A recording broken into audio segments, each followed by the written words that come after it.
अनंत हरि कथा अनंता श्री हरिवंश पुराण कथा से विष्णु पर्व के ध्यान से 64वें अध्याय से जीवन निर्वंता। श्री कृष्ण का नरकासुर के भवन में प्रवेश करके वहाँ के धन वैभव और 16,000 कुमारियों को द्वारका भेजना और स्वयं देवलोक में जा अदिति को कुंडल दे वहाँ से पारिजात लेकर लौटना। 64वां अध्याय। 64 जो घड़ी है, जहाँ पर 64 जोगनी की कृपा हो जाती है वहाँ पर फिर प्रभु की कृपा बरसती है। तो देखिए 64वें अध्याय में नरकासुर को मारकर प्रवेश किया है उसके महल में, और खूब अन्न धन लक्ष्मी से भंडार भरे, हजारों रानियां द्वारकाधीश को प्राप्त हो गई। यहाँ तो एक अष्टलक्ष्मी प्राप्त हो जाए तो जीवन चल जाता, और वह हजारों हैं 16,000 कुमारियाँ मिली। तो वो तो प्रभु कृपा परमात्मा योग पिता, तो उसके पास तो योग लक्ष्मी है, इसलिए कहते हैं ओम नमो भगवते वासुदेवाय। नमा नहीं लगाते, नम इसलिए नहीं लगाते क्योंकि प्रभु किसी से लेते नहीं हैं, प्रभु देते देते। कभी प्रभु ने किसी से कुछ नहीं लिया और ना लेंगे। निष्फिक्र कृपा करते हैं और प्रभु को जीवन संसार को दर्शन करवाते हैं। तो वेशवाय जी कहते हैं कि जन्मजय इंद्र के समान पराक्रमी भूमिपुत्र नरकासुर का वध करके इंद्र के छोटे भाई श्री कृष्ण ने उसके भवन का निरीक्षण किया। तदंतर नरकासुर के धनागार खजाने में जाकर भगवान जनार्दन ने अक्षय धन और भांति भांति के रक्त देखे, मणि मोती मूंगे वैदुर्य मणि के ढेर, चंद्रक्रांत मणि की पर्वतोपम राशि और हीरों के संग्रह देखे, और जामुननंद तथा शांत कुंभ नामक स्वर्णों की बनी हुई बहुत सी ऐसी वस्तुएं वहाँ दृष्टि गोचर हुई, जो प्रज्वलित अग्नि और शीत रसीम चंद्रमा के समान प्रकाशित हो रही थी। बहुमूल्य शैया तथा सिंहासन भी देखने में आए। वही उन्होंने वह विशाल छत्र भी देखा जो वर्षा करने वाले मेघ के समान उज्ज्वल स्वर्ण की लाखों धाराएं बाहर आता। उसका सुंदर दंड स्वर्ण का बना हुआ था तथा उसकी कांति चंद्रमा के समान श्वेत वर्ण की थी। और हमने सुना कि वह छत्र नरकासुर पहले वरुण के यहाँ से छीन लाया था। तो नरकासुर के घर में जितना रक्त और असंख्य धन देखा गया उतना राजा कुबेर, इंद्र और यम के पास भी नहीं था। तो रक्तों का वैसा संग्रह कुबेर आदि के यहाँ भी न, कुबेर आदि के यहाँ भी न तो कभी देखा गया और न सुनाई गया। भूमासुर निशुद्ध और दानव हैग्रीव के मारे जाने पर मरने से बचे हुए जो दानव और खजाने के रक्षक थे, वे उन बहुमूल्य रत्नों और अंतपुर की वस्तुओं को भगवान श्री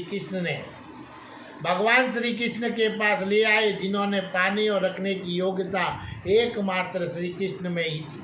दैत्यों ने कहा, जनार्दन, ये जो नाना प्रकार के बहुसंख्य मणि रखते हैं तथा जो भयंकर रूप वाले गजराज हैं, जिनके ऊपर बिछाई जाने वाली कालीनें मूंगों से विभूषित है, जो सोने के तारों के बने हुए रसों से कसे जाते हैं, जिनकी जंजीरें बहुत बड़ी है, जो धनुष और तोमर आदि अस्त्र शस्त्रों से सुशोभित होते हैं, जिनके अंकुश बड़े सुंदर हैं तथा जो नाना प्रकार की सुंदर पताकों द्वारा चित्तकबरे दिखाई देते हैं, उन गजराजों की संख्या 20,000 है।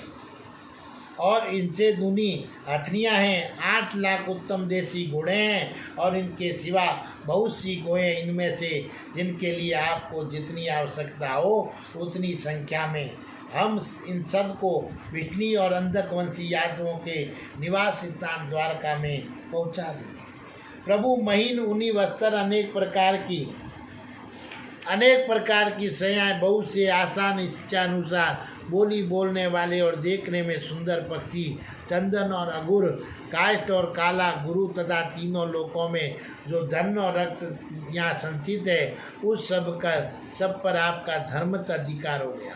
हम उन सबको विष्णत जगपुरी द्वारका में पहुंचा देंगे। देवताओं और गंधर्वों के यहाँ जो रक्त है तथा नागों के यहाँ जो वैभव है, वे यहाँ सब यहाँ नरकासुर के भवन में विद्वान हैं।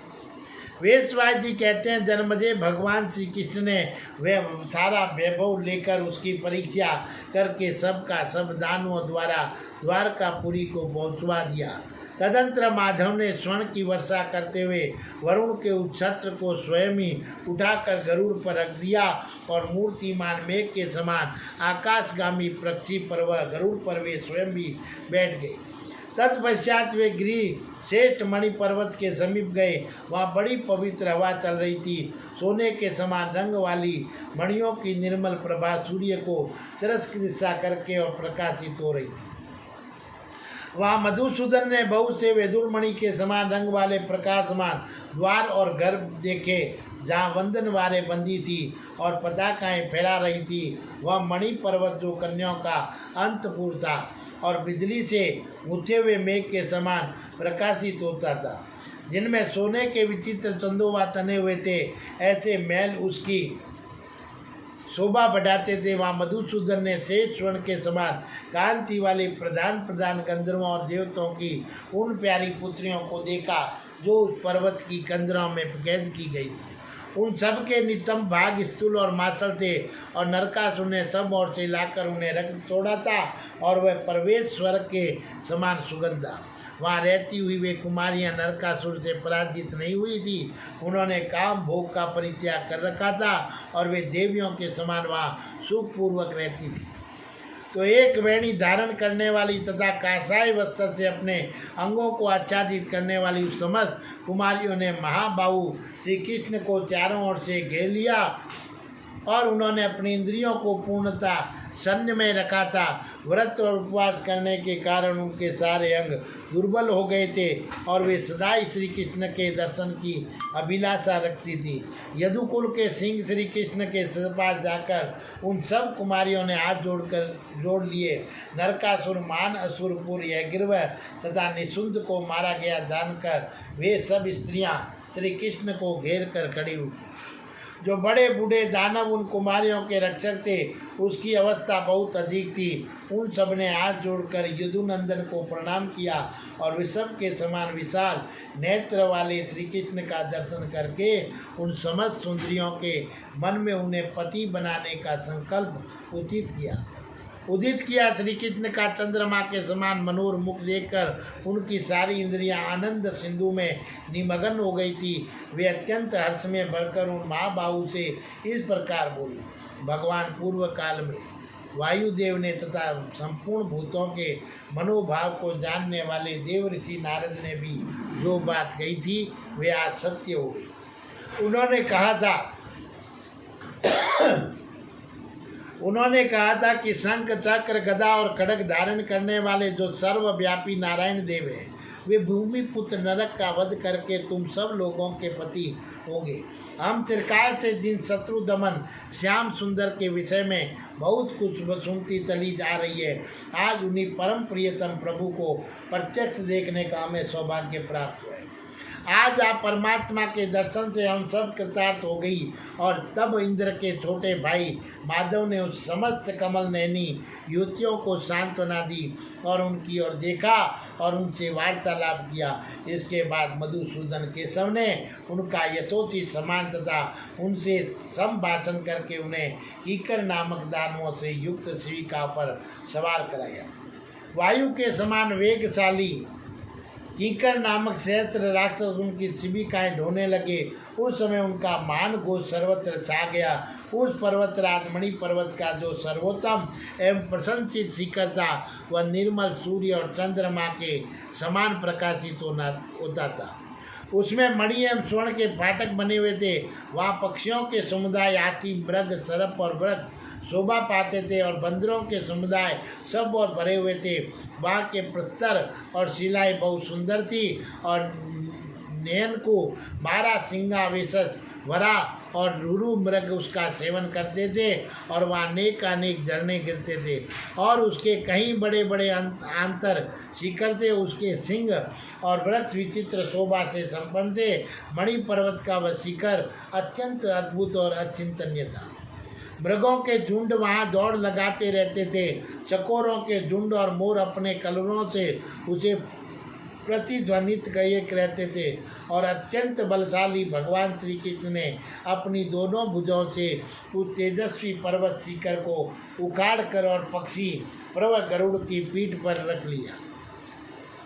पक्षियों में श्रेष्ठ गरुड़ मणि पर्वत के उस शिखर को तथा पत्नी सहित श्री कृष्ण को भी लेकर लीला पूर्वक चलने लगे और उनका शरीर हिमालय के शिखर के समान विशाल था। वे पक्षीराज अपनी पाँखों को बलपूर्वक हिला हिलाकर संपूर्ण दिशाओं में महान कोलाहल मचाते जा रहे थे। वे बड़े बड़े पर्वत शिखरों को तोड़ डालते और वृक्षों को उखाड़ फेंकते, बड़े बड़े बादलों को छिन्न भिन्न कर देते और कुछ को अपने साथ उड़ाए लिए जाते थे। चंद्रदेव और सूर्यदेव के प्रदेश को लांघकर सूर्यदेव के प्रदेश को लांघकर और वे वायु के समान वेगशाली पक्षी गरुड़ भगवान श्री कृष्ण के वंश में होकर चलते थे और देवता और गंधर्वों ने सेवित मेरुगिरी पर पहुंचकर उन भगवान मधुसूदन ने समस्त देवग्रहों का दर्शन किया और शत्रुओं को संताप करने वाले नरेश्वर उन्होंने विश्व देवों, मरुदगणों, साध्यों और अश्वनी कुमारों के प्रकाशमान स्थानों को लांघते हुए पुण्यतम लोकों में पंथ पहुंचकर देवलोक में पदार्पण किया। तत्पश्चात शत्रुदमन जनार्दन ने इंद्र भवन के निकट जाकर उसके भीतर प्रवेश किया और वहां गरुड़ से उतरकर वे देवेश्वर इंद्र से मिले। देवराज इंद्र ने भी प्रसन्नतापूर्वक उनका अभिनंदन किया और उस समय अपनी महिमा से कभी च्युत न होने वाले पत्नी सहित नरश्रेष्ठ जनार्दन ने वे दोनों दिव्य कुंडल उन्हें देखकर देव प्रभु इंद्र को प्रणाम किया और देवराज इंद्र ने नाना प्रकार के रत्नों द्वारा श्री कृष्ण का आदर सत्कार किया। इसी प्रकार पुलोम कन्या सती ने भी सत्यभामा का यथोचित रूप से अभिनंदन किया।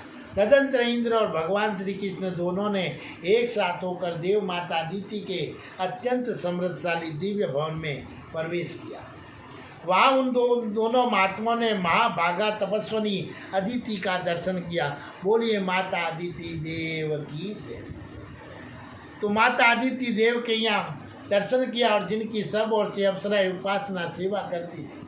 वहाँ अदिति नंदन शशि बल्लभ पुरंदर इंद्र ने वे दोनों कुंडल अपनी माता को दे दिए और उनके चरणों में प्रणाम किया और इंद्र ने जनार्दन को आगे करके उनके पराक्रम की भूरी भूरी प्रशंसा की। अदिति ने अपने उन दोनों पुत्रों को प्रसन्नतापूर्वक हृदय से लगाकर इनका अभिनंदन किया और दोनों के लिए अनुकूल आशीर्वाद प्रदान किया। सची और सत्यभामा ने भी बड़ी प्रसन्नता के साथ परम पूजनीय देवी अदिति के सुंदर चरणों का स्पर्श किया। तब यशस्वनी देव माता ने उन दोनों से भी प्रेम पूर्वक वार्तालाप किया और इसके बाद अदिति ने भगवान जनार्दन से ये यथार्थ बात कही, वह तुम संपूर्ण भूतों के लिए अजय और अवध्य होंगे।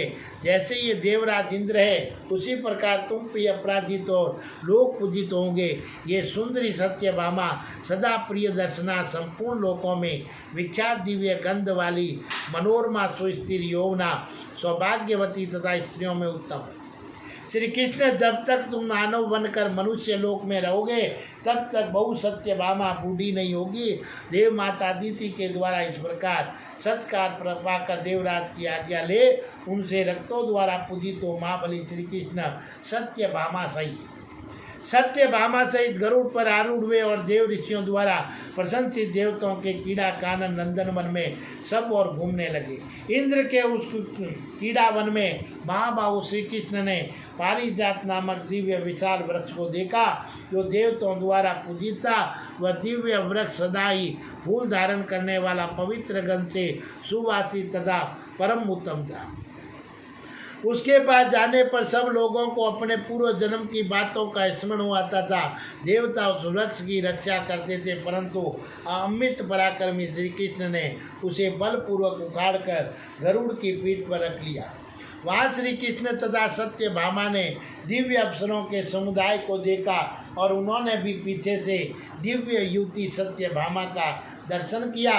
तदंतर वायु सेवित मार्ग से श्री कृष्ण द्वारका की ओर चल दिए। श्री कृष्ण द्वारका की ओर चल दिए और महाबाहु देवराज इंद्र ने जब उस समय श्री कृष्ण के पारिजात हरण रूपी उस कर्म को सुना, तब ये कहकर उसका अनुमोदन किया कि श्री कृष्ण ने मेरा बहुत बड़ा कार्य सिद्ध किया। देवताओं से पूजित हो, सप्त ऋषियों से प्रशंसित हो, शत्रु दमन श्री कृष्ण ने देवलोक से द्वारका को प्रस्थान किया। देवराज से सम्मानित हुए महाबाहु श्री कृष्ण ने उस विशाल मार्ग को लघु मार्ग की भांति थोड़ी देर में तय करके यादवपुरी को देखा। इंद्र के छोटे भाई गरुड़ वाहन श्रीमान भगवान श्री कृष्ण वैसा मान कर्म करके द्वारका में चले गए। बोलिए द्वारकाधीश की जय।